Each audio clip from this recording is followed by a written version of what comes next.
One. Good morning, millennials, and happy Wednesday. Hope everybody's having like the best day that they could possibly be having. Given the circumstances, I hope that your day is going as well as it could possibly go. Right. Hey, Jax, how you doing?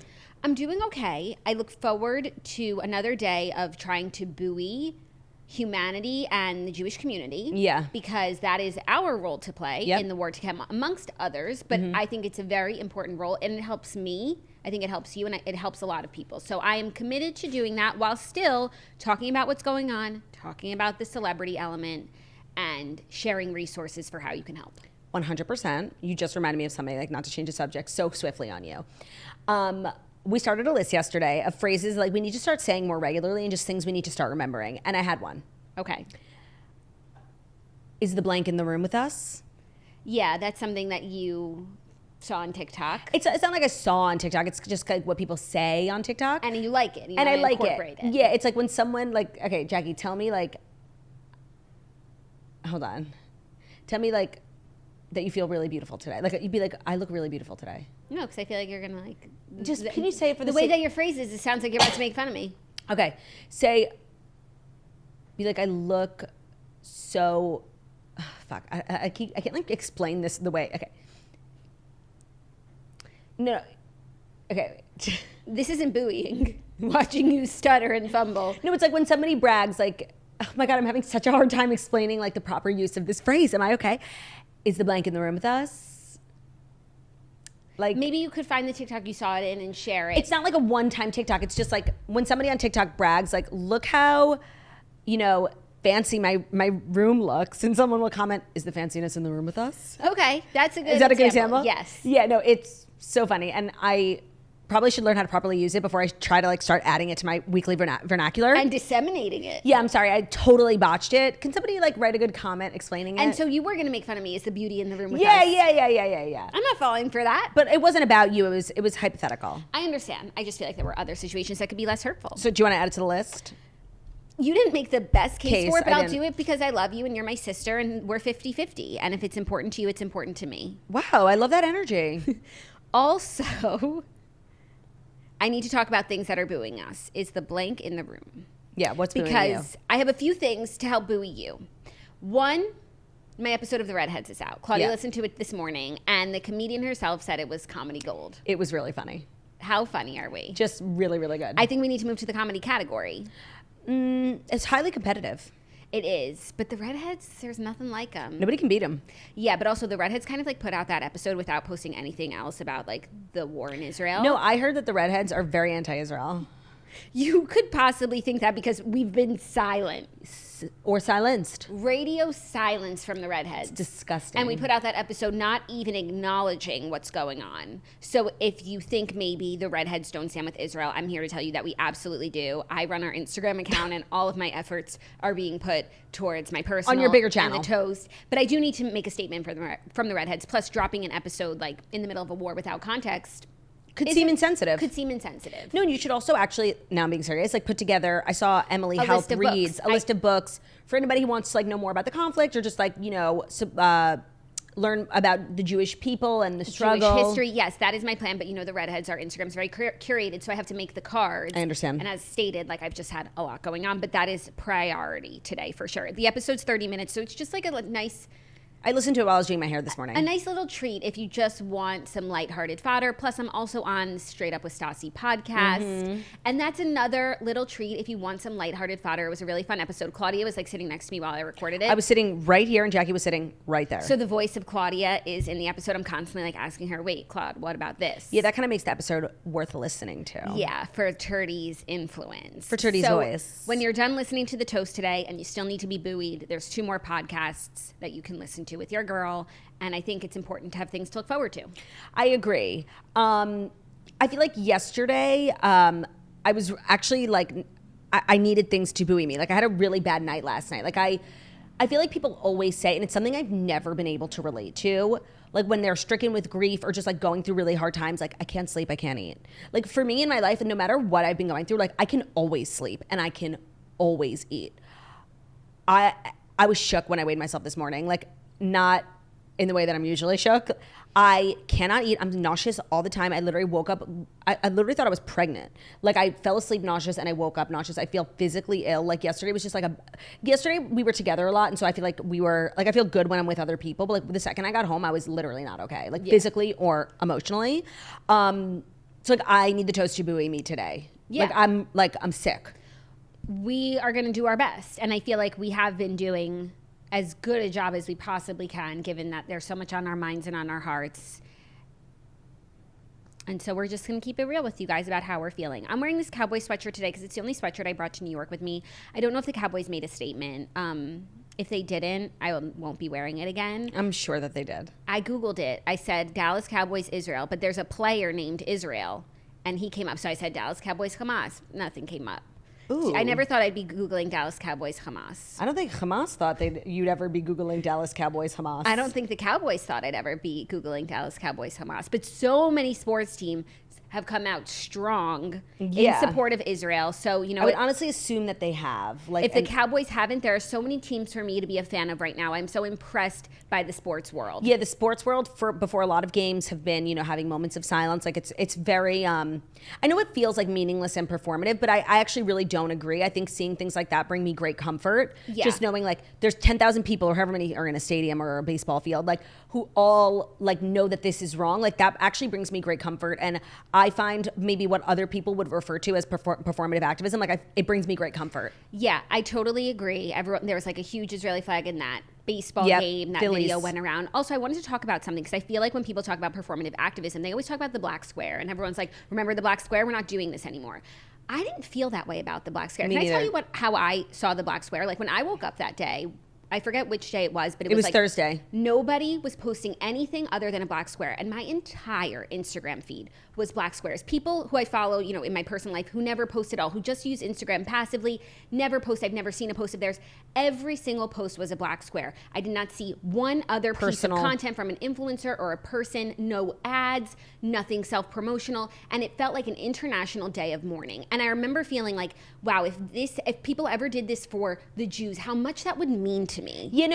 I completely agree. Now I think it's dismissed as performative, but I remember I didn't interpret it that way. I remember experiencing it as like, we're not distracted. We're not talking about literally anything else than this. And it was extremely powerful. I agree.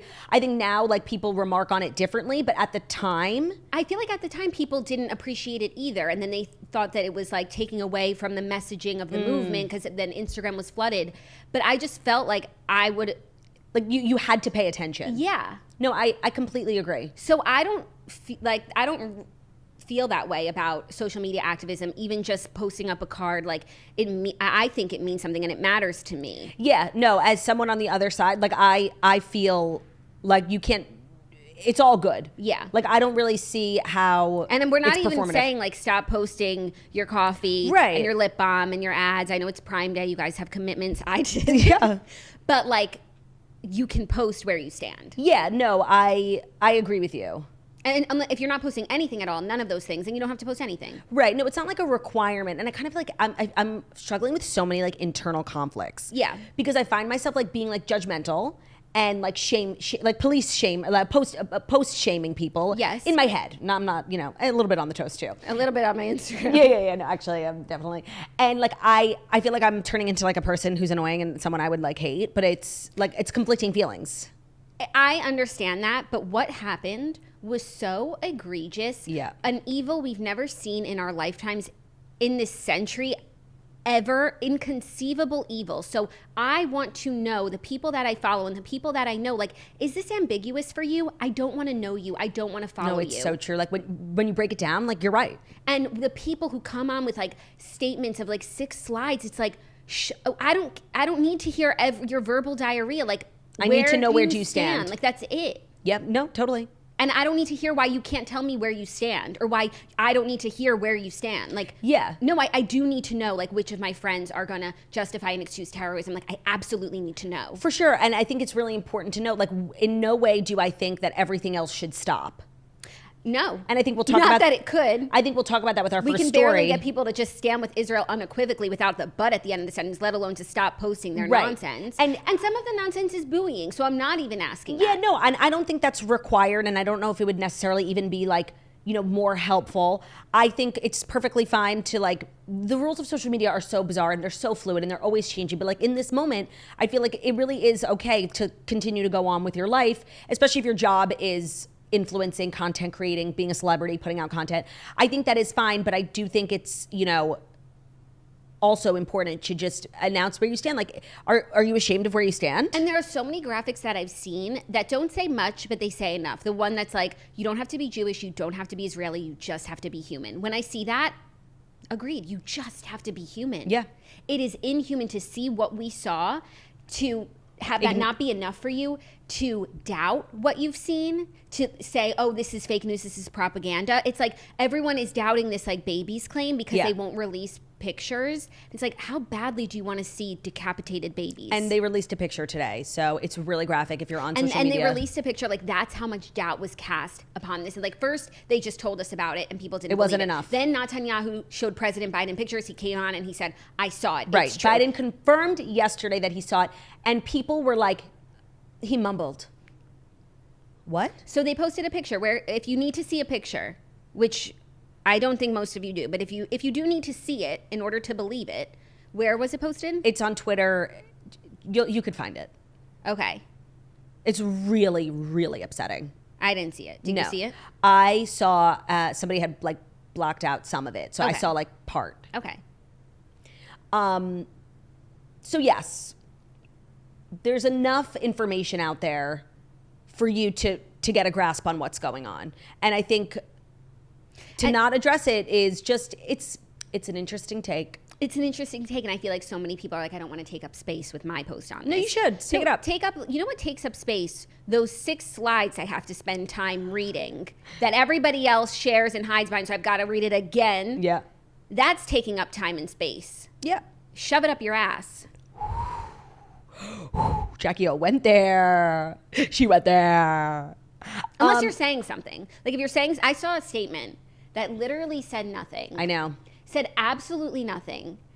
That is taking up space. No, and the font is so You're tiny. better off not saying anything. Seriously, like no shade, because you've just said nothing. No, you sound dumb. It was like, I'm gonna be real with you. With the people of the world. And I love oceans. I love oceans. It was the craziest thing I've ever seen. It came from an account that you wouldn't expect anything more. It was like, words are vibrations. One of those accounts. One of those accounts. Third Eye Chakra. No, I like Third Eye Thoughts. Third Eye Blind. I love Third Eye Thoughts. They're really introspective. I don't need to hear from Third Eye Thoughts on this matter. Right. So, like, what else? What else? We have some celeb news. We have some Celeb X War news. Celeb X War. And that's what we do here because we know you're all sitting around doing the same thing. And I just want to say, I know I've heard a lot from toasters who live or are visiting Israel, and they said the toast is buoying them. So like we are committed to being as funny as possible today for them. Yeah. Which we always are. We don't even have to try. We don't even have to I feel like when we try, that's like when it's not funny. It's so true. And I kind of feel myself trying. No. And yesterday I was like not trying, and we were so funny yesterday. It is what it is. Who would have thought like wartime episodes being some of the best? They're so important. Yeah. Shall we? Like, I guess it is time for the Fast 5 stories that you need to know. Today's episode of The Toast is brought to you by Pillsbury. If you're a mom, if you're a busy gal or guy, weeknight dinner can be a struggle. It's hard to be creative, it's hard to keep it fun, but that's where Pillsbury and their delicious crescents come in. You can transform a Pillsbury crescent with delicious ingredients that are gonna make it a side dish or a main dish. So if you're feeling like you're just overwhelmed, but you still want a delicious, gorgeous dinner for your family, for your husband, for your kids, whatever it is, Pillsbury crescents are the thing for you. There's so many different options for all different types of diets, all different types of restrictions. You know, I know there's a lot of people who love to do like pizza and cheese and pepperoni. While I'm not kosher, I respect that for you, but I could do sauce and cheese. No, can I? If you want to check out a lot of the recipes that are going to be fabulous for dinner night rotations, find a bunch of recipes at Pillsbury.com. You can do chicken bacon ranch crescent rolls. You can do ham and cheese crescent rolls. Pillsbury is just saving busy people everywhere, you can find Pillsbury in the dairy aisle, and it's dinner prep in 30 minutes or less. And especially want to shout out the picky eaters, myself included. It's really great and fun and easy to experiment with the Pillsbury crescents and make something for the picky eater in your life.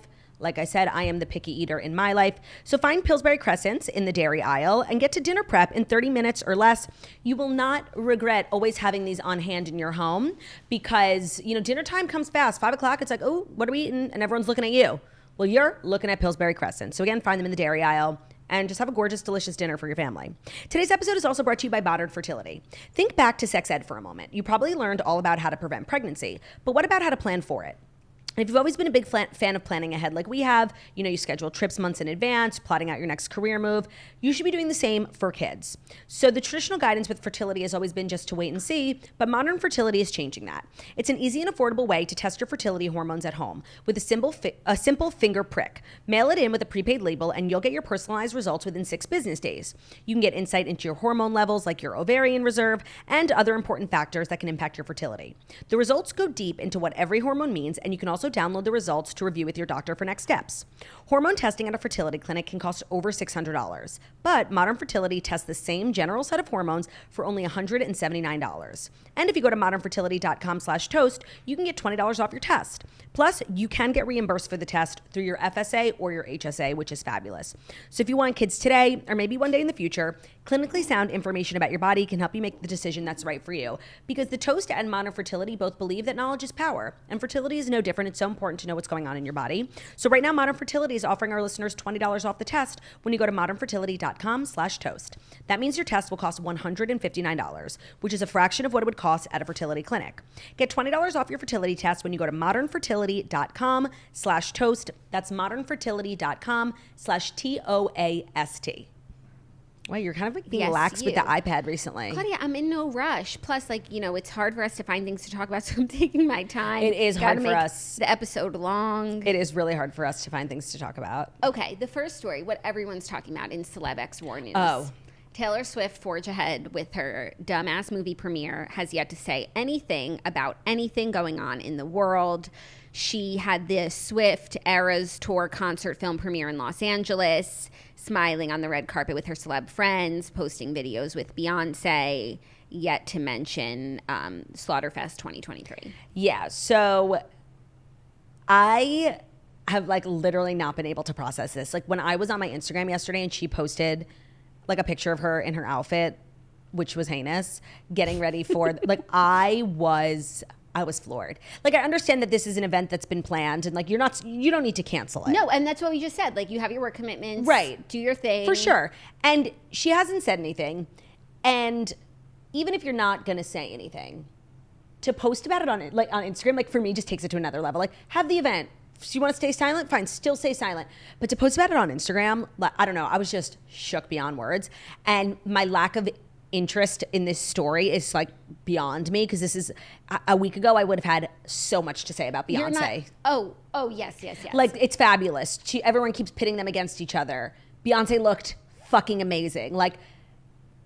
I could go on, but honestly, it's one of the craziest.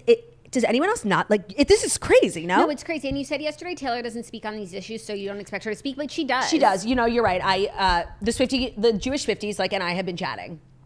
And they're no, for many, many, many, many years, she never said one thing about one thing ever. And then that started to backfire on her. And then I think kind of performatively, she started picking and choosing kind of safe causes. Yeah. And putting a lot of energy behind it. And she actually got a lot of backlash for it, especially from the queer community, because it felt just inauthentic to make it your brand. Right. And no, I had forgotten about that. She in recent years, and it was covered a lot in her documentary. Now, I've spoken to the Jewish Swifties, and we are crestfallen, for real. And there has been a theory going around, which I do think has validity, and I'll shed some light on it. Taylor speaking out is huge, bigger than any celebrity ever. She's, actively on a world tour, and I think it could be a possible concern. She talked about it in the documentary, about her safety. Taking a stance against a terrorist organization, one of the most powerful people in the globe, who's going to be traveling around the world in the coming year. I guess that's fair. Who wants to tell her Hamas doesn't care if you stand with them or against them? Like, they're coming for you just the same. So factual. No, it's factual. I just wanted to share with the Jewish 50s. Like, I've seen that theory. We're struggling. I've seen that theory, and we're grasping at straws. I know, and you guys are getting really creative, and I think that there's probably some merit and some fear, maybe, but you also have to, have a spine. No, for sure. And honestly, I was really shook because I didn't really put together. I wasn't thinking about the fact that it was Era's night launch. Like, it wasn't on my radar. And the first thing I saw was that Instagram post. And then when I was on Twitter, I saw a picture of Maren Morris. And I've been monitoring Maren Morris because she's like a very vocal queen. She actually, we didn't even talk about it on the toast, but like it was kind of misleading because she like did it and the media like kind of misinterpreted. And then she went on a podcast and said like kind of, but she basically said like, I'm formally leaving like the country music industry. Like my music will still be country, but I'm not releasing it with country record labels anymore. Like I don't want to be a part of the Nashville crew because I find country music just to be like hypocritical and they don't stand for equality. And she thinks they're spineless. Like there's obviously just politics, like a difference of a politics there. And that was her, big moment when she like a week or two ago. And I've been looking at Maren Morris's page, not promoting, hasn't said a word. Yeah. Promoting her children's book. Who would dare? How dare she? Who would dare? She can promote it in between, her statement. I was shocked because she just made this huge pronouncement, and the reason for her leaving is like her progressive beliefs and that none of that aligns with the country music world. And it's like, well, here you go. Right. This was not progressive. Do you have something to say about it? The women being raped? Right. About a country that I read something crazy today that the 93% of people in Gaza are against homosexuality. 93%. They said it was the highest in the world. So like that's not progressive. No, that's what I'm saying. So like that Maren Morris thing like really struck me. I was like, wow. I like just her presence there. I was like, yeah, I was shook. And also, I think it's high time we start talking about what happened between Kelsey Ballerini and Taylor Swift. I saw a video on TikTok before the war, BW, where Kelsey was on a red carpet and she was asked like, what do you think about Travis and Kelsey? And she was like, oh, I think it's great. I hosted SNL and I love Travis. And Taylor and I were close for many, many years. We're close for many, many years. And the comments were like, we're? And now it feels like Taylor's like new, country girl BFF is Maren. Yeah. But is that surprising? How many were close friends has Taylor had? Wow. Like now we can be honest, yeah? No, I really... It might be 50. No, she definitely has a lot of, coming and going. She has a lot of Roman empires. Yeah. The girl you used to be friends with.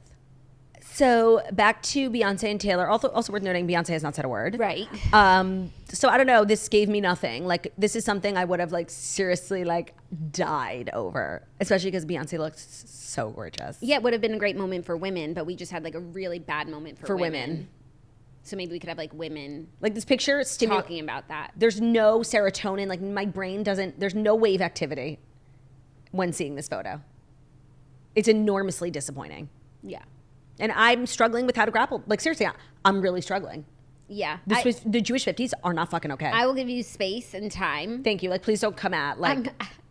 No, I know you're loving this. No, like, I'm not. I would have loved for her to be the queen that we need her to be. Speaking of... Wait, what are you going to say? Kings and queens. No, but save that. You know who was at the Eras tour that, like, a lot of people are talking about is Adam Sandler. Right. Because he's like pretty much like the most prominent Jewish celebrity who is so proudly Jewish and everything he does. And he's not like a person who releases statements. Like he's just a dad. But like he's not an influencer. He's not on Instagram. We don't like wait to me, he's not required. Like he's not required. And I imagine I just watched his movie and I've seen quotes about him talking about Israel. Like he loves the state of Israel. He did a big Howard Stern thing once. So I believe he's someone who is, his role is not Instagram influencing. True. Like, I'm sure he is helping behind the scenes in his personal life. We all have a role to play in the war to come. Yeah. Yeah. So I have no issue at the moment. But I'm saying, like, I have to imagine if, like, Taylor was like a Hamas lover, Adam wouldn't have gone. Like, they know each other personally. I don't know. I'm really struggling. Like, I'm grasping at straws. No, I don't think it's that. I think, his daughters probably really wanted to go. Yeah. And he went. Okay. Speaking of kings and queens. Yes. So interesting. And like the way that this show has just like changed in the last week is so crazy, because Kate Middleton, Prince William, and King Charles put out a statement yesterday about the war. They said the Prince and Princess of Wales are profoundly distressed by the devastating events that have unfolded in the past days. The horrors inflicted by Hamas's terrorist attack upon Israel are appalling. They utterly condemn them. As Israel exercises its right of self-defense, all Israelis and Palestinians will continue to be stalked by grief, fear, and anger. And fanger. In the time to come. A very strong statement. A very strong statement. And we were saying yesterday how Meghan and Harry were on their mental health world tour. They haven't said much. You know, they like to speak out for causes. And especially like humanitarian crises such as this. And they put out a statement yesterday too. After Will and Kate. And I have to imagine like Will and Kate's statement lit a fire under their tushies, no? The timing, like... I get, but a lot of people, you know, a lot of people release statements yesterday. Was a big day for a lot of people. You're right. Who couldn't really ignore it for much longer. They said at the Archwell Foundation with Prince Harry and Meghan, the Duke and Duchess of Sussex, we stand against all acts of terrorism and brutality. We are supporting our partners and organizations on the front lines in Israel to provide the urgent aid needed and to help all innocent victims of this unconscionable level of human suffering. No, that's the thing. Like, I knew Markle and her sparkle would show up. Like, Rachel Zane would never not show up. This, again, brings me great comfort. These are people with so much influence. Like, these are, like, A list. Like, I always think of them on the same level as Michelle and Barack. Like, former dignitaries of sorts, you know? Yeah, former, like, heads of state. And I don't know, I feel like they all just go to, like, Martha's Vineyard together. Diplomats. Yeah. And, you know, Barack Obama put out something really strong, too. Like, I think these are people with enormous influence, like, all over the country, not just in, like, elite circles, you know? And I'm grateful. I really, really am. So grateful, so appreciative of this strong statement from Meghan and Harry. In the ranking of beloved celebrities on this show, Meghan has now surpassed Taylor Swift. I'm telling you. And if you had told me that last week, like, by the way, next week you guys are going to be so here for Meghan Markle and so not here for Taylor. If you told I could have told you the Meghan Markle thing. Like, I've been telling you, you need to watch Suits. Oh, like, yeah, I'm sure. I knew it. Like, she's a fucking queen. Well, former. Princess. Queen. She's a queen. Like, that's my bitch right there. I love her. Yeah, so that's some good celebrity ex-war I just want to say, like, I still find Harry annoying. Like, I'm sorry. Yeah. But, you know, doing the right thing. No, Claudia, all beef is squashed. No, it's so true. Like, the media landscape is forever changed for me. And it should be. Yeah. Speaking of the media landscape, SAG-Aftra. Oh, my God. Are back to negotiations as studios suspend negotiations. So talks between SAG-Aftra and the major studios have broken down as the Alliance of Motion Picture and TV Producers said Wednesday that the gap between the sides is too great. In a statement to members after midnight, the union accused studios of engaging in bully tactics and said that the studios had walked away from the bargaining table after refusing to counter the union's latest offer. Like, a couple of weeks ago, we were told it's going to be any day now. Like, we're good. We're pretty much there. Just dot the T's, sign the I's. Yeah, but that was about the writers. No. That was about the actors? The writers were confirmed. Okay. And then they're like, and SAG is imminent. SAG is 3-4 days away. That's what they said. So now the studios have walked away from the table. But the writers are good. Like, the writers are back at work. Okay, happy for the writers. What does this mean for the actors? Like, are we going to get all new actors now? I don't know. Or, like, maybe a new, different union. Like, maybe people who want to go back to work and are fine accepting less because it's all they can get.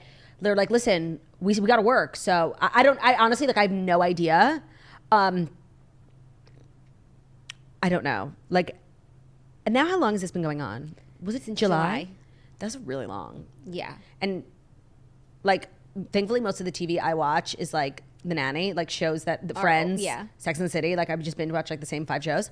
But, like, people got to work. This ain't cool. Yeah. You know, I am, you know, going to an event that Fran Drescher is scheduled to be at next week. Maybe I'll just ask her, like, Franny, what up? Yeah. Wait, I just put together Franny the Nanny. Even though they call her Fran. It should have been called the Franny. Yeah. That's how she became the Franny. So. But also, like, I guess a lot of writers write for TV shows with actors, but a lot of writers write for, like, daytime. Yeah. So I feel like some of the writers who are now probably not striking anymore still don't have work because they write on scripted shows. Right. That sucks. Yeah. It's all one big organism. Right. And I feel like SAG went on strike in solidarity with WGA, and now they're alone on strike. Yeah, but they had their own things to worry about too. For sure. You don't just like go on strike for nothing. Yeah. So who knows? The SAG saga continues to confound. Maybe Fran like will drop out of the event because she's now like so busy. Like it sounds like her schedule just freed up. They're done negotiating. They walked away. Yeah, but she has like a union to answer to, you know? Like thousands of members. Yeah. I'll let you guys know if I see her. I think that you will. I mean, the studio's walked away, so either she has to come back like with her tail between her legs, or actors are going to leave the union, or new actors are going to get jobs that they wouldn't have gotten. Yeah. At this moment in time. I can't believe this is still going on. If you ever wanted to be a movie star, like really now is your time. Yeah, but the dangers of that, they say, it's like if you're wanting to be a movie star, you can like technically take advantage of this strike if you're not in SAG and get a role you never would have gotten because no eligible SAG person is around. If you do that, you're immediately like blacklisted from SAG. So if SAG remains, and I'm sure it will, like this prestigious union that you have to be a part of, and you acted this way during the strike, hashtag the SAG remembers. I think that there's going to be a coup within SAG of actors who cannot take this. First of all, people who actually like need to work. Yeah. The smaller actors, they'll start, and they could also say like, hey, if we defect, we could get these bigger roles. I think that's what's going to happen. That's usually what happens. Like Lord of the Flies energy. Yeah. However, I do think SAG has a big fund that a lot of like the 1% of like, they say like 99% of people in SAG don't make more than I think $26,000 a year. But that 1% of people make hundreds of millions. But it behooves them to keep paying that fund so those people don't take their parts. Right. Open your eyes. So a lot of big actors are keeping them at $26,000 salaries. I was going to say a lot of big actors are contributing to the fund. To keep them at $26,000 but that fund's going to run out instead quick. Of taking their $1 million salaries. And by the way, I don't know how much really longer that fund can go on paying like 100,000 people's rent bills. For the first couple of weeks, it was like noble. But now it's like, how much money is that? A lot. Yeah. I don't know. I think we're going to see the SAG turn on each other. What is the new SAG called? HAG?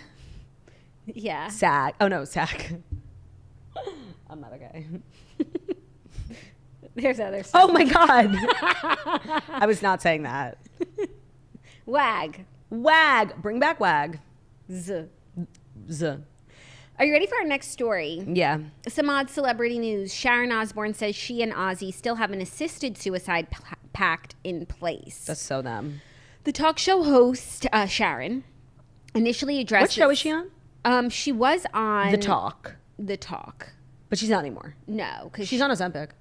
Yes, and she's spoken about that. She said she lost too much weight. Same. She initially addressed the subject in her 2007 memoir, Survivor, My Story, where she said that the couple would go to the Swiss physician-assisted suicide organization Dignitas should either of them ever suffer from dementia. The topic surfaced once again on the latest episode of the Osborne's podcast, which features the whole family. During the conversation, Jack inquired if euthanasia was still a plan for his parents. Euthanasia is such a crazy word. Yeah. I guess assisted suicide is euthanasia. Yeah. However, euthanasia makes me think of dogs and the Holocaust. Why? Didn't they euthanize people in the Holocaust? They killed them. It wasn't a mercy killing. Isn't like gassing people euthanization? No, it's just murder. Oh, okay. Like so what's euthanization? It's like when you kill someone prematurely out of to pity? Spare them. Yes. Oh, okay. Never mind. So then I think of dogs. Yes, dogs get euthanized. Yes. So Sharon replied, "Do you think that we're going to suffer? Aren't we already suffering?" And he said, "Yes, we all." She said, "Yes, we all are, but I don't want it to actually hurt as well. Mental suffering is enough pain without physical. So if you've got mental and physical, see ya." And then Kelly said, "But what if you could survive?" And Sharon said, "Yeah, survive dementia." Sharon said, "Yeah, what if you survived and you can't wipe your own ass? You're pissing everywhere, shitting, can't eat." I just want to say I'm not laughing at the side effects. Dementia is horrible. I'm laughing at you saying shitting yourself. I got to listen to this podcast. Okay. This story begs a larger question. Let's talk about about the Osbornes. Like, they have been famous for as long as I've been alive. I can't talk about the Osbornes without Kelly Osborne on The View. I can't talk about the Osbornes without saying, Sharon! I didn't know about that Kelly Osborne on The View clip. How about that, Donald Trump? I fucking love that moment. It's the funniest thing. And when he sent it to me, it was the most shocking thing I ever saw. If you've never seen, just Google Kelly. I keep almost saying Kelly Clarkson. Kelly Osborne, The View, Trump. Oh my God, it's 10 seconds and the video just does not end how you think it's going to end. It's the craziest thing I've ever seen. I can't believe she still works. Yeah. But I guess her parents gave her a podcast. Maybe Google Kelly Osborne toilet. No, Claudia, like everyone knows. Everyone knows. Like I'm sure if I Google the internet will know what you're looking for. If I go to Kelly Osborne on Google, like, and I see related searches, like it's gonna be Kelly Osborne The View. And I don't want to spoil it for you guys, and I don't want to ruin it. Kelly Osborne 2023 baby weight loss. Oh wait. View. It's buried. She's a team of people working on it. It's buried. Propaganda. It's there, like, but you have to write the whole thing out. Got it. You have to find it.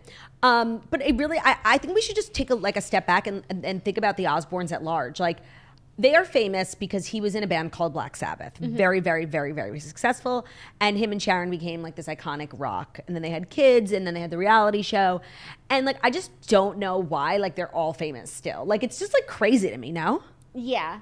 What does Jack do? Right. Oh, that was an actual question. No, right. Google. Like, he does what every, like, Nepo kid does. Yeah. Stuff. Projects and such. Projects of that nature. Projects of that nature. Understood. I think it's crazy that, like, all these people are famous. Do you know what I mean? Yeah. Yeah, but they're, like... But that's what, for a very long time in this country, like, that's what America loved. Like, families of famous people. Like, their show on E! Was around the same time as the Kardashians. Like, there was an obsession with, like, family reality shows. And there are not even just famous people, like all those TLC shows. Yes. John and Kate? Stacey and Darcy Silva, yeah. Are those 600? No, that's Tammy and Amy, 1,000-Pound Sisters. They're not 1,000 pounds anymore. What are they? I would say collectively, I don't want to guess someone's weight. But how they lost the weight? Yeah. How? Like, one did, and then the other was put on a ventilator. I'm not sure. Like, it was... Honestly. How did they lose it? I think one of them got surgery, but like one of them, I honestly, I don't know.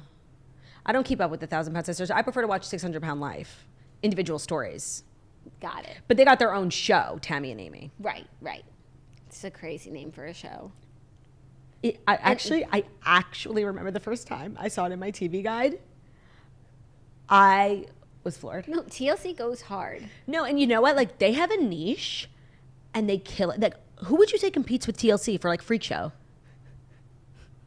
They're like, they find people with the biggest pimples ever on their backs and give them their own shows about what it's like to live with a pimple that big. Like, it's a circus. No, but like Netflix hasn't even like they see what TLC does and they're not even trying to copy it. Like, that's how much of a lock they have. That's a singular.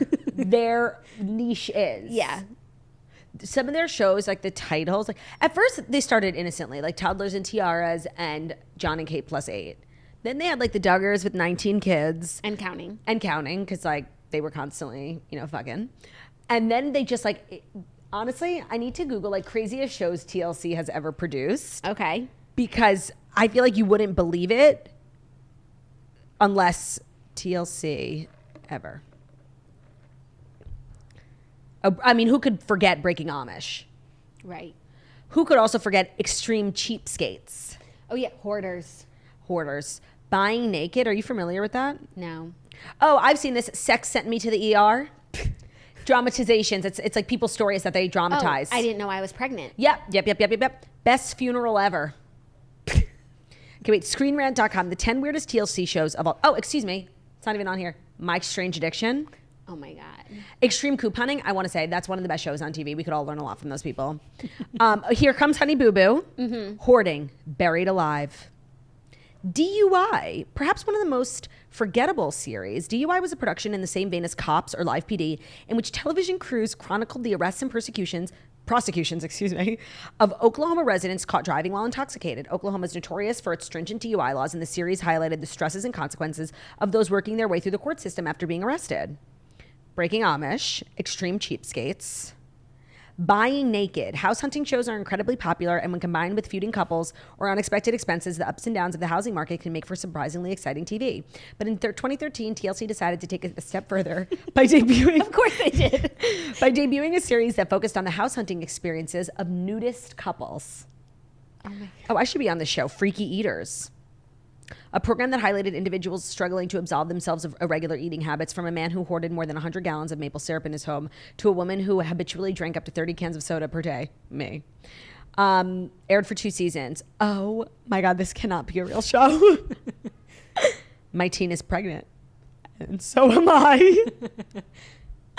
My Strange Addiction. Yeah, it's like MTV, like, had Teen Mom. Yeah, they just have to take it so far. They just have to...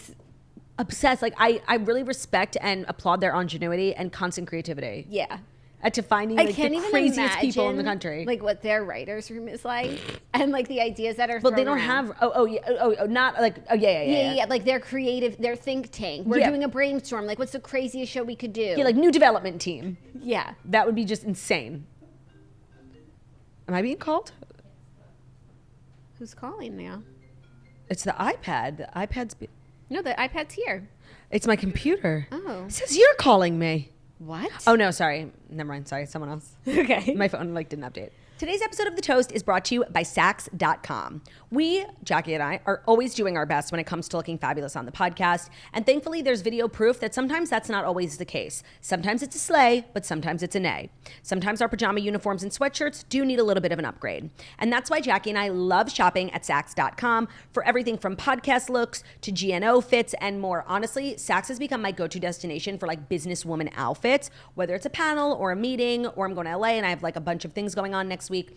I'm heading to Sax.com for everything day to night, start to finish. It's fabulous. Sax.com is super fun and easy to shop on. So whether you're looking for that cozy vibe, which is the season, thank God, or a more elevated look, they've got it all at Sax.com. And what I love most about Sax.com is the way you can like filter through their offerings based on, you know, if you're going on vacation, you're looking for work outfits, a cocktail. They also have a great wedding guest section. And they're getting really specific. You can even shop at Sax.com by your star sign. You can find the perfect revenge dress from brands like Christopher Esber and Cult Gaia. I also love to use Sax.com as just a way to find fabulous new brands because I feel like the buyers there are all really chic and they know what's going on. So if it's on Sax.com, it's like approved, and then Turdy can wear it and it's like Sax approved. So discover new ways to shop for everything every day. Fall wardrobe, staples that you should always have in your closet, good things to invest in that you'll have for years to come. And it's really easy to shop for everything every day at Sax.com. That's SAKS.com. Today's episode is also brought to you by Game Time. You should not have to worry about when you're buying tickets for your next big event. And Game Time is the fast and easy way to buy tickets for all the sports, music, comedy, and theater events near you. With killer last-minute deals, all-in prices, views from your seat, and their best price guaranteed, Game Time takes the guesswork out of buying tickets. Game Time is the only ticketing app that gives you complete peace of mind with your purchase. You can see the view from your seat before you buy it, so you know exactly what to expect. What's worse than that? Like getting that little view and it's wrong, and then you show up and your seats suck? Not with Game Time. Their all-in pricing shows your total upfront. That's also a terrible part of buying tickets. Like, oh, this is a good price. Boom, boom, click, click. It's tripled in price because of the fees. Not with Game Time. Their all-in pricing shows you your total upfront. You know what you're getting without hidden fees. And you can buy tickets in second with 2 taps. I love to have Game Time on my phone at all times because if I'm traveling or even if I'm in New York, there's so many fabulous things going on. Game Time's a great resource to use, being like, what should we do tonight? I don't know. Let's head to Game Time. With Zone Deals, you can also pick the section and Game Time picks the seats for an average of 18% savings. And for me, the best part is the Game Time guarantee. That means you are always getting the best price. And if you find tickets in the same section and row for less, Game Time is going to credit you 110% of the difference. So take the guesswork out of buying tickets with Game Time. Download the Game Time app, create an account, and use code TOAST for $20 off your first purchase. Terms apply. Again, create an account and redeem code TOAST for $20 off. Download Game Time today. Last minute tickets, lowest price, guaranteed. Thank you, Game Time, for sponsoring today's episode of The Toast. Enjoy the rest of the episode. Are you ready for our next story? I guess. Give me a second. This pop-up won't go away. Teresa Giudice and her daughters. Teresa and her daughters slammed for partnering with problematic fast fashion brand. So Teresa and 3 of her daughters face backlash for partnering with fast fashion retailer Shein.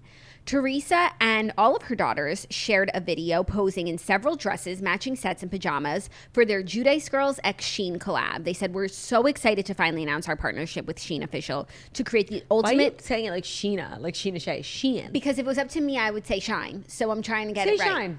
Shine. Shine on, girl. It's Shein. What am I saying? Shein? Shein, no? It's Shein. There's no reason the company's named that. Like Shein. Maybe Shein, she out. That's what I was thinking, like Shein, but like that's not even a good name. If your company name is so like is causing so much disruption and discourse, you need to reevaluate. A lot of things they do cause disruption so and true. discourse, and they're not reevaluating. But I should watch their video to see how the daughters pronounce it. Yeah. But they said it's a ultimate pre-holiday collection. They said all of the pieces are a reflection of us. It's very glittery and gold. Lots of glamorous, fun, and chic styles that are perfect for everyone. We even made sure to include comfy and luxe sleepwear for your next girls' night in. So while several fans have flocked to congratulate the women, several others criticize them for working with Shein, as the company has been accused of unethical business practices and copying work of other designers. Someone said, why Shein, though? One of, if not the most problematic clothing lines there is. I guess the shoe fits. Fucking rude. Someone said, Shein is some of the cheapest, junkiest clothes. It's fitting. This is mean. I have a hot take here. Oh, wow. Because okay. you know I'm not like Teresa's fan. No. First of all, everyone works with Shein. Like, why is it coming down on the daughters? No, They're and just by the like way- trying to be like industrial self-starting women. They gotta.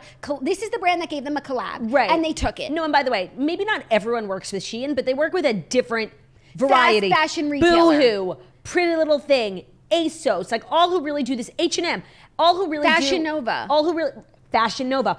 Oh, all who, Shein takes the brunt of it, but they all have very similar business practices Yeah. that are problematic. Yeah, that are fast fashion, that are copying other people, that are made of crap. That are bad for the environment. Why is this coming down on the Giudice girls' shoulders who are just trying to like provide for their families? I'm sure they still have like restitution. They're not turning down business opportunities. Agreed. Like, this is not their problem. I agree. Like, fast fashion falling on the shoulders of Melania Giudice. Of Gabriella Giudice? Of Gabriella Giudice. It feels wrong. It feels wrong and it feels misplaced. And to be honest, I think like this is a great fit for them brand wise. Like, Yeah. who if not Teresa and her daughters, like is gonna do a brand collab with Shein, you know? Yeah, also- Chiara Ferragni's not gonna do it. No, and it's a big opportunity for them. They are like little influencers on Yeah. their own. This is probably the kind of clothes they wear. This is the kind of clothes their followers wear. Like, if you want to take on fast fashion, like, don't start with the little person who's just trying to like, you know, pay back their restitution. Right. No, and if we want to talk about fast fashion, like we also need to talk about like the lack of options otherwise. Like I don't see a ton of ethically made $10 shirts. I don't see, by the way, especially when I like needed to shop for bigger sizes, like good luck getting anything in a 14 or above that's not made in a sweatshop. Like we need to wear clothes. Yeah. So like, let's talk about lack of options. It's not like she could have done a partnership with another company that makes, you know, ethically sourced, responsibly affordable clothing. Like there aren't options. Yeah. So if we want to like go in on fast fashion, there's a conversation to be had here. But like, I don't think the Giudice Needs to be at the table. I don't think tearing the good Giudice name down is gonna be helpful here. It's not Haven't gonna be they effective. been through enough? Haven't they been through enough? Not me defending Shein today. Yeah, or the Giudices. Crazy, But just crazy things happen every day on the no, show. and it's like we're things are just being put in perspective. Yeah. So I think this is mean. Those tweets were mean. Like, you can comment on the state of fast fashion without saying it's fitting. Like, Yeah, then I'm not taking you seriously because you're mean. it's so true. So I stand with the Giudices today. And the Jews. We stand with the Giudices. We do. Our fifth and I final. think that needs to be our title. The Giudices. Standing with the Giudices. Like JEW. Right. Unless you don't think it would translate verbally, orally. I don't know. It might be confusing. We'll take a look. Yeah, we'll assess after. Maybe there's something yet to come that would make an amazing title. The best is yet to come. Our fifth and final story. Mm-hmm. The winning Powerball jackpot ticket worth $1.765 billion sold in California. This Wow. is the second largest prize ever. It's and always in fucking California. the fourth $1 billion jackpot in history. All of them sold in California. What do you mean all of them? They're going to have to split it? No. All of the $1 billion jackpots are from California. We need a documentary on this. Like, it's giving McMonopoly. McMillions. Not enough people talk about, like, it's always California. And I understand, like, if there have been $4 billion prizes and California is so big, maybe 2 of them. Like, I understand how population ratios work. Suspicious. I have a thought. Okay. One, California is a huge state, so population ratios, as you said. But let's talk about the people of California. And, you know, they're a city of dreamers. LA is the city of dreams. They might just be a more lotto ticket buying town. No, California is so big, like north to south. Like, LA is not even California. But maybe, and by the way, it's never sold in LA proper. It's like always like somewhere completely random. No, but maybe the heart of the Californian people is to dream, and everyone else in the country is like more realistic. They're like, you know, this is a waste of money. Like, to dream. They're dreamers. Their dreams came true. No. And the rest of the country maybe is a little more sensible. So you're saying they manifested it and nobody else did? That sounds like what you're saying. They're buying lotto tickets and no one else is. No way. But they're buying more lotto tickets like per capita than the rest of the country because like their souls are the souls of dreamers. No, like I'm telling you, nobody on the planet is buying more lotto tickets than people in Florida. Like, that's just a fact. Well, they also win too a lot. They do. They're also a big state. What is it? No, I know what you're saying, by the way. Like, lottery tickets and, like, being obsessed with lottery. It takes a certain kind of person. It's cultural. Like, it definitely is. I completely agree. I'm just not buying that the dreamers of California proper are dreaming this into existence. Like, I'm just not buying it. No, they're just, like, buying at a higher volume. Their probability is higher because they are of the ilk who dream. They are of the ilk who dream. No, let me ask you another question. Get your iPad back. What's considered the poorest state in the country in terms of like, is that a stat, like GDP kind of? Yes, I'm sure. Can I guess? Sure. Do you want to? Yeah, no, I feel like that could get you canceled. Like, no, okay. I think this is West Virginia. This is by the poverty rate, but that's not what we're saying. No, I guess poverty actually it would be by individual, and who cares what the legislation has there? I want to say West Virginia. Ugh, they're making me download the graphic. Hold on. God. Wait. The poor Mississippi. Yeah, that's what I'm seeing on this graphic. Interesting. And then New Mexico, and then Arkansas. No, Mississippi, Louisiana, New Mexico, Arkansas, West Virginia. Okay, that was a good guess by me. Yeah. So I would expect like more dreamer mentality from the poor states. Like, would that have high poverty rates? Dreaming is priceless. You can't put a price on a dream. It's just, it's not about that. It's not about statistics. It's about dreams. Like, it's just about like rich or poor, you can dream. You know, it doesn't have to be. You don't have to have a certain amount or not a certain amount to dream. Like, it's free. Dreaming is free. Okay, so you're arguing against yourself because if dreaming is free, then everyone would equally dream. That's true. Wow. And it wouldn't be specific to California. That's a good point. But I just think that they are the elk who dream. I think they have dreamer souls. The elk who dream.